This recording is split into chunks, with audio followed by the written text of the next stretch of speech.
মওতকে স্মরণ করা মানে কাফন প্রস্তুত রাখা নয়, মওতকে স্মরণ করা মানে কবর খনন করে রাখা নয়, মওতকে স্মরণ করা মানে এখানে আমার কবর দিয়ে ওসিয়ত করে রাখা নয়।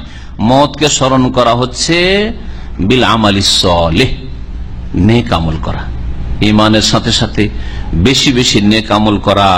ফায়ুসান্নু আল-ইকসার মিন যিকরিহি, বেশি বেশি মওত স্মরণ করা মানে বেশি বেশি নেক আমল করবেন, প্রস্তুতি নেবেন আখিরাতের জন্য, আখিরাতের ব্যালেন্স বাড়ায়, যেমন দুনিয়ার ব্যালেন্স বাড়াচ্ছেন আপনি, এবং মওত আসার আগে আগে তওবাকে সবসময় আপডেট রাখা, এটা খুব গুরুত্বপূর্ণ বিষয়। প্রতিদিনের তওবা ওই দিনে শেষ করেন, আজকের গুনাহ আর কালকে তওবা করে নেব এরকম করিয়েন না। অধিকাংশ মুসলিমরা আজকে ওই রকম, যারা তওবা করেও, এক তো তওবা করেই না, যারা তওবা করেও তারা কিরকম, এখন বিদেশে আছি, প্রবাসে আছি, ফিল্ম টিল্ম দেখেনি, অথবা ইন্টারনেটে বিভিন্ন জিনিস দেখছি, যখন পরিবারের কাছে চলে যাব অথবা বিয়ে শাদী করে নেব তখন তওবা করে নেব, তখন একবারই তওবা করে নেব, কত আর বারবার তওবা করে, একবারই তখন তওবা করব। আবার কেউ যে হজটা সেরে নিয়ে, হজটা করার পরে একবারই তওবা করে নেব, 5 ওয়াক্ত নামাজ ধরে নেব।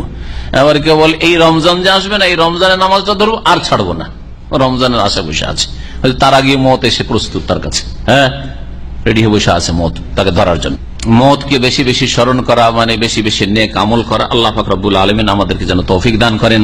আল্লাহ পাক রব্বুল আলামিন যেন মওতের পরের জগতের জন্য প্রস্তুতি নেওয়ার যথাযথ তৌফিক দান করেন।